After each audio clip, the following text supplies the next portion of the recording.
मोदी सरकार के लिए हर जगह ढाल के तौर पर काम करने वाले एस जयशंकर के लिए कतर का हालिया मामला इतना आसान नहीं होगा, क्योंकि भारत और कतर के दरमियान हालिया ताल्लुकात उतने अच्छे भी नहीं है और कतर पर हमेशा इस तरह का इल्जाम भी लगता रहा है कि वो ऐसी तंजीमों को फंड देता रहता है जिस पर मगरबी ताकतें और सोशल मीडिया पर खास तौर से टेररिज्म का इल्जाम लगाया जाता है। नाज़रीन, दरअसल कतर की एक अदालत ने गुज़िश्ता साल अगस्त में कतर की राजधानी दोहा से गिरफ्तार किए जाने वाले इंडियन नेवी के 8 साबिक अहलकारों को सजाए मौत सुना दी है, मगर इनको किन इल्जामात के तहत यह सजा सुनाई गई है फिलहाल इसकी तफसील जारी नहीं की गई है।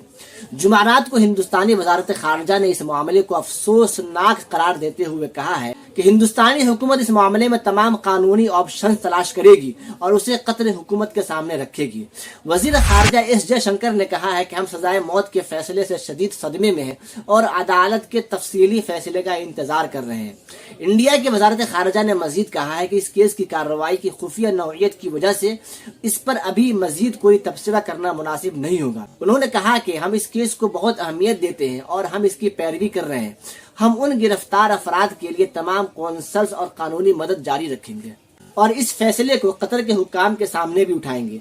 अगस्त 2022 में जिन 8 लोगों को गिरफ्तार किया गया था उनके नाम है पुनिंदो तिवारी, वीरेंद्र कुमार वर्मा, सौरभ वशिष्ठ, शुभनाकर पकाला, अमित नागपाल, संजू गुप्ता और नाविक रागेश। सजा पाने वाले इंडियन बहरिया के साबिक अहलकार दोहा में कायम अज़्ज़ाहिरतुल आलमी कंसल्टेंसी एंड सर्विस के लिए काम करते थे। ये कंपनी कतर की बहरिया को तरबियत और हथियार फराहम करती है। कंपनी की वेबसाइट के मुताबिक यह कतर की वजारत दिफा, सिक्योरिटी और दूसरी हुकूमती एजेंसियों का मकामी बिजनेस पार्टनर है। इस वेबसाइट में कंपनी के आला अहलकारों और उनके ओहदे की फहरिस्त भी दी गई है, जिसमें कई इंडियन शहरियों के नाम भी शामिल थे। ये अलग बात है कि यह वेबसाइट अब इंटरनेट पर मौजूद नहीं है। नाज़रीन, गुज़िश्ता हफ्ता इंडिया की वजारत खारजा के तर्जमान अरंदम बागची ने बताया था कि इस केस की आखिरी और 7वीं समाअत 3 अक्टूबर को हुई थी, लेकिन उन्होंने इस ज़िम्न में मजीद तफसीलात बताने से इनकार कर दिया। इसी तरह कतर और इंडिया दोनों ने ही इन 8 अफराद पर लगाए गए इल्जामात की तफसील के बारे में अवामी तौर पर फिलहाल कोई भी सरकारी बयान जारी नहीं किया है, मगर इंडियन मीडिया ने नामालूम जराये से यह खबर दी थी कि इंडियन शहरियों पर जासूसी का इल्जाम लगाया गया है।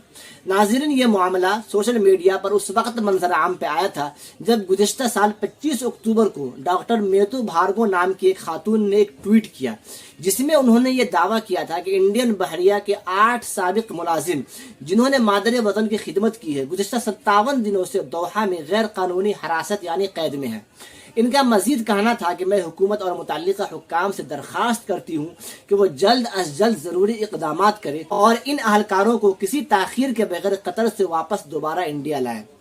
दोस्तों, कतर में 7.5 लाख से ज्यादा इंडियन काम करते हैं और इंडियन वजारत खारजा के मुताबिक इंडिया में लिक्विड गैस की कुल सप्लाई का निस्फ से ज्यादा हिस्सा कतर से आता है। साल 2020 और 21 में कतर के साथ इंडिया की जो आपसी तिजारत थी वो 9.21 अरब डॉलर थी, जबकि कतर में 6000 से ज्यादा इंडिया की छोटी और बड़ी कंपनियां काम करती हैं। ऐसी सूरत हाल में 8 इंडियन शहरियों को, जो कि नेवी के साबिक अफसरान भी हैं, उनकी गिरफ्तारी ने इंडिया को मुश्किल में डाल दिया है। तो दोस्तों, मुसीबत के वक्त अपने शहरियों को वतन वापस लाने का इंडिया का ट्रैक रिकॉर्ड भी काबिल सताइश रहा है। सन 1990 और 91 में कुवैत पर इराकी हमले के दौरान वहां फंसे हुए इंडियन शहरी हों या यूक्रेन में फंसे हुए तलबा हों या फिर हाल ही में सूडान में फंसे हुए लोग हों, इंडिया हमेशा उनको वतन वापस लाने में कामयाब रहा है। तो इन हालात को देखते हुए क्या इंडिया अपने उन 8 साबिक फौजी अहलकारों को भी कतर से वापस लाने में कामयाब रहेगा? ये तो आने वाला वक्त और हुकूमत की खारजा पॉलिसी से जाहिर हो ही जाएगा।